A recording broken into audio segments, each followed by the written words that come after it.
Welcome to the Simply Real Life podcast. I'm Sarah, the founder of Simply Real Health, here to help you simplify, amplify, and elevate your life. This show is for those of you who want the real talk on how to live a more intuitive and intentional life, a life that's healthy from the inside out, and one that feels more effortless, aligned, simple, and more alive.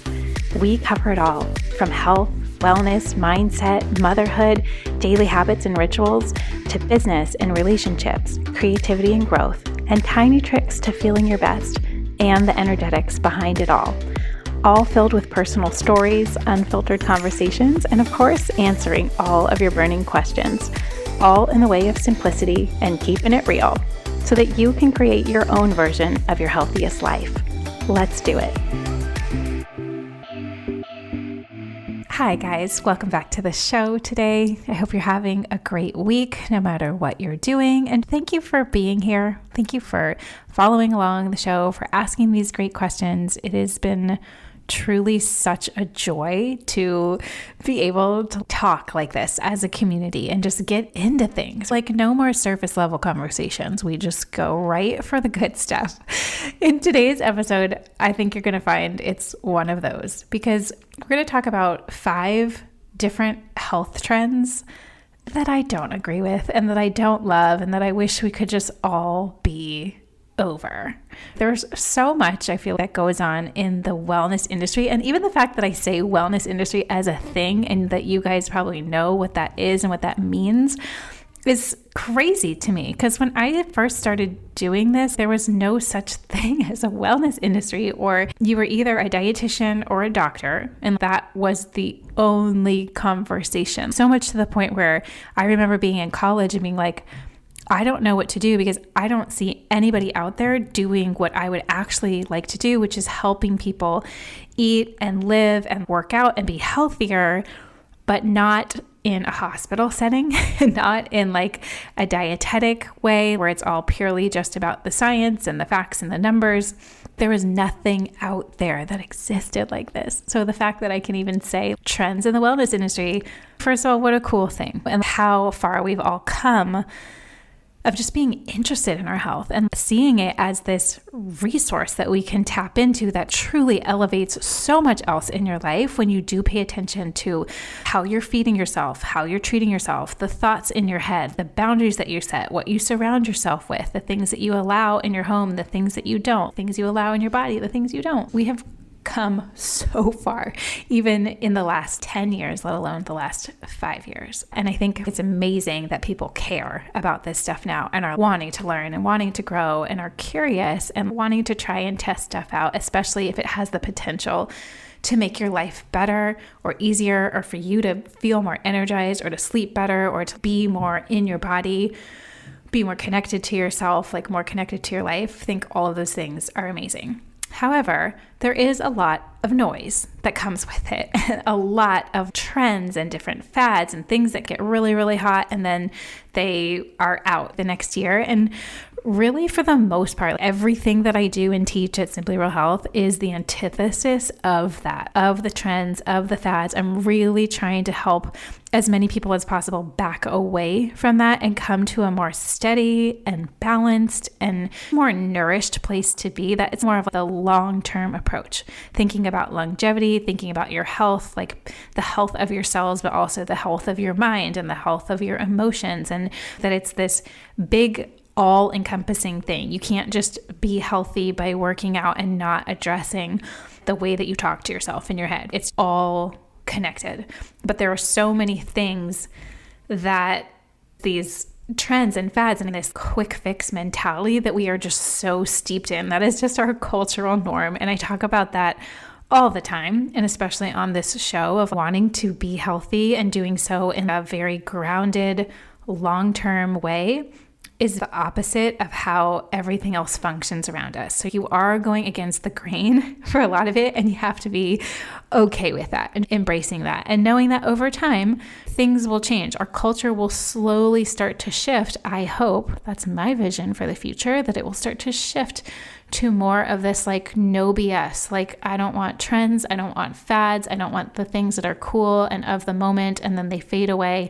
That just puts us in this endless cycle where we're never satisfied. We're never really seeing results that last because we're always on to the next thing. And there's always a shiny new distraction or something that you could be adding or should be adding. And as much as possible, even the word trend when it comes to food or your health, I'm like, I don't know about it, right? Really skeptical of anything that promises that it's this new amazing thing that's just going to change your life just by doing this one thing. Because I think it's about what you're doing overall and all these small things that add up to a big difference or a big change, not just one thing. So here's a list. These are 5 things that drive me crazy or that I wish wasn't such a trend or wasn't such a fad. And then my reasons behind it, which I think you'll see the full circle picture of these things. So number 1 is the inclusion of things like stevia or monk fruit on a lot of health foods. Things like greens powders, electrolyte packs, supplements, protein powders. That's a huge one. Or even bars or cereals. Stevia and monk fruit are the 2 sweeteners that are marketed to us as being completely natural. And because they are naturally occurring, they come from natural sources. But the difference between, let's say stevia, for example, stevia is a plant. It's a leaf, like a stevia leaf could grow in your garden. But most people are not consuming the stevia leaf that grows in your garden. They're consuming this factory version, this man-made product. We don't know how it's been processed. It is very, very, very sweet. So this has come in as the replacement to Sweet and Low and Equal and the aspartame-based sweeteners that we know are horrible for us because now they've finally been studied, like the Diet Coke and diet sodas and diet food in general, how it was all made with all the fake sugar. And finally, the studies are starting to come out like 10 years later that, oh, those cause cancer and they cause all of these different problems and issues within the body. So now the focus has moved to, well, let's do a natural sort of concentrated sweetener. And so this is my issue with it, is that it's a very concentrated form of a sweetener that then trains your taste buds to only want that intense sweetness. So in the moment, you may think that you are quote unquote saving the calories. It's fewer calories or it's better for you. You still get everything that you want, which is a super sweet product, a super sweet protein powder, let's say. So it tastes good to you, so you enjoy it. But what that does for the rest of your day is that it actually makes you crave more sugar. So in the morning, maybe if you're making a smoothie, great, you're using your protein powder. But then what about later in that afternoon when your willpower is down, when you've already had decision fatigue all throughout the day, you're going to be wanting and craving and desiring foods that have that same sort of dopamine hit or that effect of a deeper sweetener. And what that starts to do is coat your taste buds so that you only want things that are sweet or that you then all of a sudden have this major sweet tooth going on. So this is like, it's not in the moment necessarily, but what is that doing to your taste buds overall, to the days and weeks ahead of you, to the months ahead of you? Like, where does that lead you and what other behaviors does it change? So that's just one element of it. The second is that I always have this way that I look at things. If it sounds too good to be true, it usually is. Meaning that if it sounds like it's a shortcut or it's a way to get everything that you want, this very sweet tasting food, but maybe no calories, or sweet tasting food and like, oh, it's still good for you because it's natural, that there's a mechanism in my brain that's like, yeah, but we know there's a wisdom to this. We know that if it's relatively new and it has not really been studied yet over the course of time, it's probably going to come out at some point down the line of like, oh, actually, it's not so great for you. And it's kind of done quietly, just like it was with aspartame and Sweet and Low and the Equal, like all the fake sugars. It was a hidden thing. So that belief of, okay, it's new, it's flashy, you get everything you want with zero downsides, zero effects, zero negative things. But we're already starting to see these studies that do connect stevia to migraines, to headaches, to issues in children and kids. To me, I'm like, this is one of those things where we just need to go back to the wisdom around it. Sure, if you're munching on a stevia leaf from your garden, is it going to have all these effects? No, but people are using it in a much different context to shortcut the system, to feel like they get something sweet or a treat and then it has zero downsides. You see what I mean? Could you be doing the same thing with a food that has been around forever and that we know for sure has no addictive qualities, no downsides? We're not going to come out with a study that the pure kind of maple syrup is bad for you. No. Or that honey is bad for you. Does it have an element where it raises your blood sugar a little bit? Yes. As all things that have sugar or sweetener to them, they all do that. But things with honey or maple syrup sweetened items, or that you're sweetening yourself, if you're doing a baked good, if you're drizzling something over a yogurt, your body can handle that so much better. And there are so many different micronutrients to things like a real maple syrup or a real honey, like properties that help with our immune system. And there's these magical superfood elements to them. So it's not that you can't have anything sweet or that you should feel bad about it, but I always go back to, is this real? Is this simple? Has this been around for thousands of years? And sticking with the foods that are more like that versus a lot of the more processed health foods that are these still manufactured foods that they're created in a lab. They're created to taste really good. And it's like, we've got to get back to the basics on some things, like make a smoothie and make it with a banana and there's some sweetness in there for you, or some real cocoa powder, or like spinach, banana, avocado, cocoa powder. Like that is a delicious smoothie in and of itself. And just the thought of always having your taste buds coated in something sweet is probably not a helpful place to be if you're wanting to feel steady energy levels and you don't want to be stopping your day a million times because you have cravings for something sweet. And that feeling of not being in control of your body, that's a lot of times what cravings are. And so the more that you have of that stuff, the more that you probably will crave it too.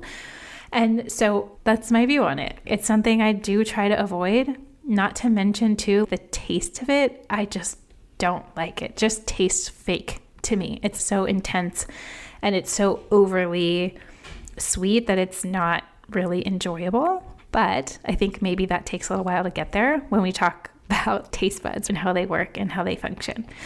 Also, I will just say on that sometimes it can be actually hard to find products that do not have it in there, especially health-related products. I would prefer a protein powder that has a little bit of sugar or coconut sugar over stevia or monk fruit any day of the week.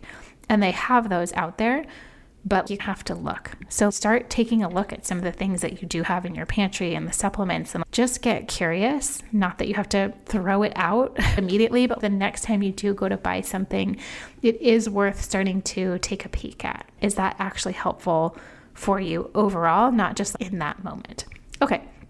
Number 2, trend that I'm not really a huge fan of, and this is probably going to surprise a lot of you, but that is taking probiotics. This used to be something that I did because I thought that's what you're supposed to do, and everybody wants a healthy gut, and a healthy gut is related to a healthy immune system, and it's related to our emotions, and the chemistry in our brains even are affected by it.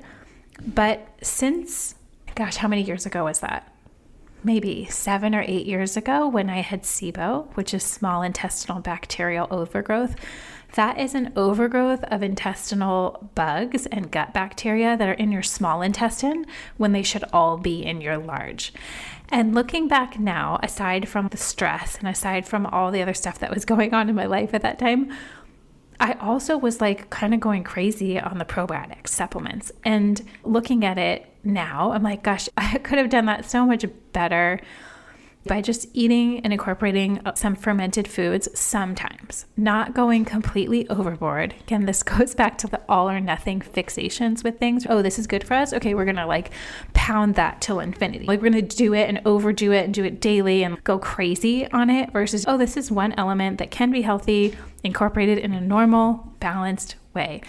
So looking back at it now, I'm pretty sure that me taking all those probiotics, which by the way, they're not regulated if they're not refrigerated, and most of them don't even make it to your gut. So they can be very expensive supplements for what you don't know what your own gut bacteria is made of, because there's so many different strains of gut bacteria. So you don't know what your body currently has. You don't know exactly the strain that it needs, and overdoing the balance of it because you're taking it in supplement form, I just think is not as wise. And I wish I could go back and redo that time, but neither here nor there, because we all do this in some capacity of things. Oh gosh, I should have maybe thought about that or looked at that differently. But I still feel like this is a widely suggested thing, is to take probiotics. And I mean, the quality is all over the map. It's very hard to tell if they actually get there, if it's populating the right strands or like different strands than what you need. And so now I've kind of come to this place where I'm like, I probably just wouldn't recommend it that everybody just blindly taking it. If you know exactly what your gut bacteria is and what you need, or you've had lots of antibiotics in your life, or you are really working on that, like maybe for a short time, and then taking a break from it, incorporating other things that help your gut's natural bacteria, like eating great fiber, incorporating flaxseed meal and chia seeds and ground up nuts and blueberries and pears and whole grains and quinoa. That feels so much more wise and balanced to me than taking a supplement that we don't really know exactly what we need. Again, I am not a doctor. These are just things from me that I look back and I can see the wisdom in like maybe trying to get those more from food versus overdoing it from a supplement standpoint. And I think that is true about a lot of different things. Like, it's always better if you can get it from actual food, because when it's packaged as food, our bodies know how to digest, assimilate it, and break it down better. And so that's one example where I feel a little sketched out of probiotics. And when I see it widely recommended, I'm like, but do we? Do we want to do that? So coming back to my own personal experience and knowing how many of you have sent me messages about that blog post I did on SIBO, healing it, and so many people have issues with their gut. I think it comes from a well-intentioned place, I will say that. I don't think any of these things are being marketed to us or told to us from an evil standpoint at all. I just think that sometimes there's nuances to these things that are not always thought about or talked about fully. Okay, enough on that. That's my probiotic thing. The next thing that I don't love or agree with is a fixation on one macronutrient. So that would be like a fixation on protein, a fixation on fat, or a fixation away from a certain thing, or the extreme diets where it's keto or paleo or vegan. And if you have personal reasons why you choose to eat that way, or it feels better to you, great. But I'm talking purely from a health perspective. Do we need to be so extreme here? And so the fixation, and this fixation tends to change. I feel like a couple years ago it was fat, and everybody was fixated on fat and getting more healthy fat and blending oil in your coffee, and that's like the keto diet and fat. And I just think it's not a great long-term strategy, because sooner or later your body starts compensating in other ways. People do it for short-term effects or benefits, but it's just not a long-term strategy in my mind, because you start to compromise so many other things. Like, that way of eating is really low in fiber, and then that can lead to a lot of digestive issues, which can then lead to hormonal issues. It's all connected. So like the fixation right now, it feels like it's high protein, and everybody's obsessed with protein. Am I getting enough? And high protein's the way, and low carb. It's not the end all be all. You need a variety of different foods and different elements to be balanced and to be healthy. We're not trying to do an extreme sport here. So the urge is there because it's sexy and you see all these before and after pictures, and it's so connected to weight loss. There are no shortcuts. And I think that's behind a lot of these things. There are no quick fixes to getting to a place where you feel your best, where you look your best, where you're operating at your best. It's so fascinating that stuff still works, because we really want it to be easy. We really want to do this one thing or focus on this one thing, and then everything else gets easier. But I just think there's so much that you lose from either excluding full categories of foods unless you have to. So I exclude the full category of gluten because I cannot do gluten. My immune system cannot do it. And so I don't mean for medical reasons. If you have reasons why, great. I'm talking about in the diet perspective of things. You're just going to lose out on stuff either way, and it may work for a year before your body has to then compensate. Same thing with going completely vegan if it's not against your religious reasons or because you love animals. Those are great. I'm talking like from a health perspective. If you are only eating plant-based foods, sooner or later, whether that's 6 months in, a year in, 2 years, you may find that your energy levels start to go down and you're depleted and you're not getting enough B vitamins and you're not getting enough of the amino acids that are needed to keep things running and functioning. So I just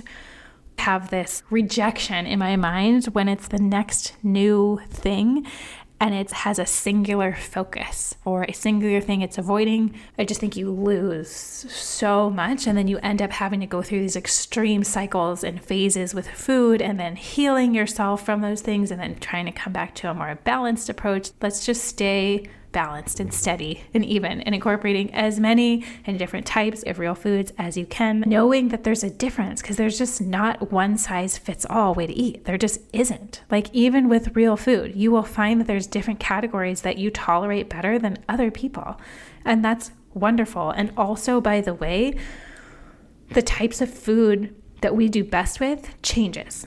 It changes on our season of life. It changes based on our age. It can change every couple of months, like what your body is thriving with and what it's not. And so a lot of times we just get into these rhythms where I eat the same thing every day. This is what I do for lunch. This is what I have for dinner. We're so stuck in doing the same thing, like so stuck in autopilot, usually because it's easy. We don't have to think about it.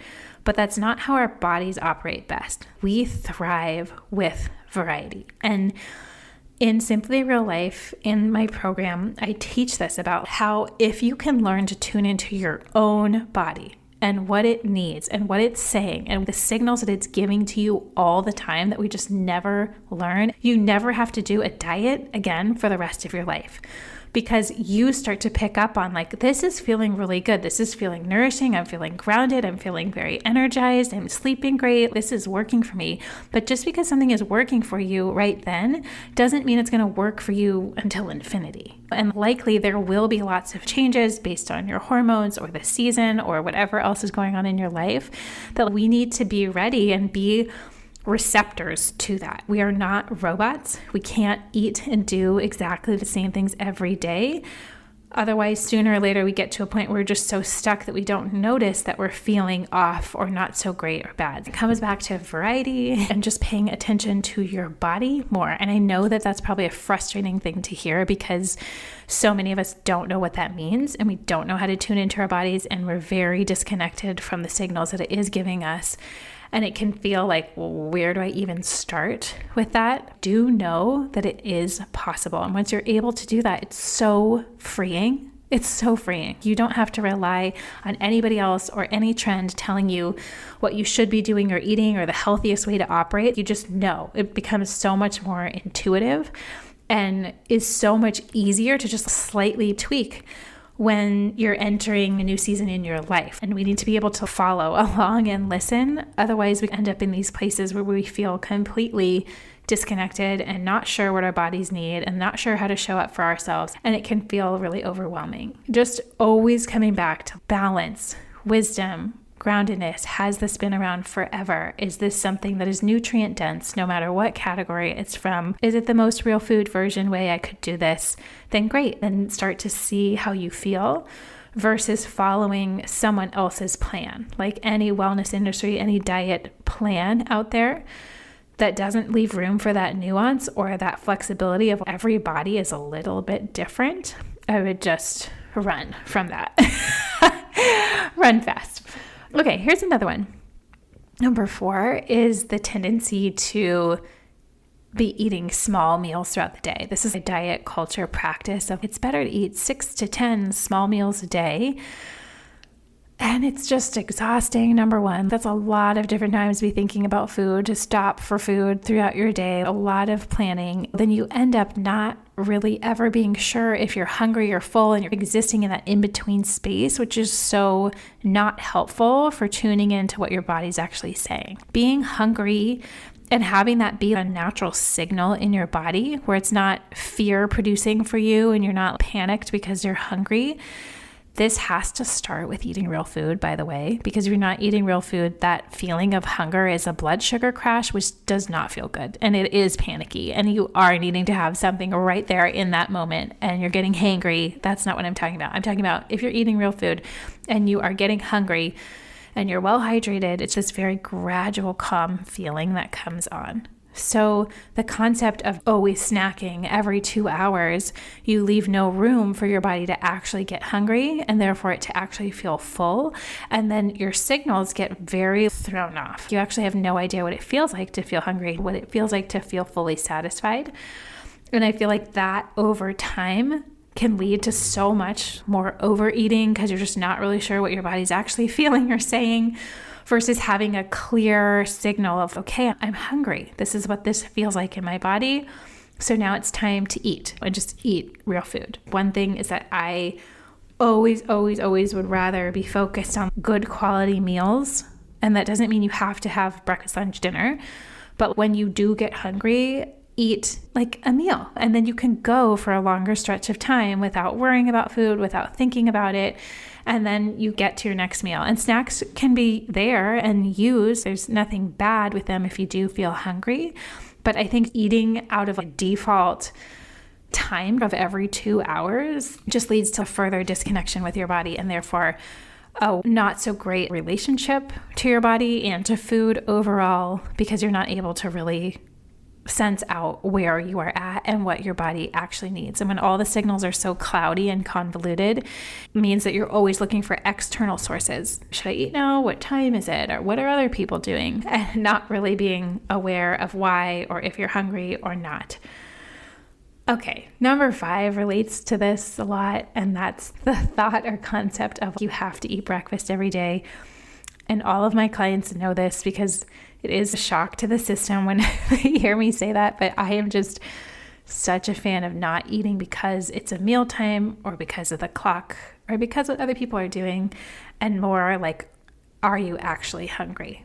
And first, making the transition to real food, because then you will start to feel what true, calm, patient, slow hunger coming on feels like versus a blood sugar crash.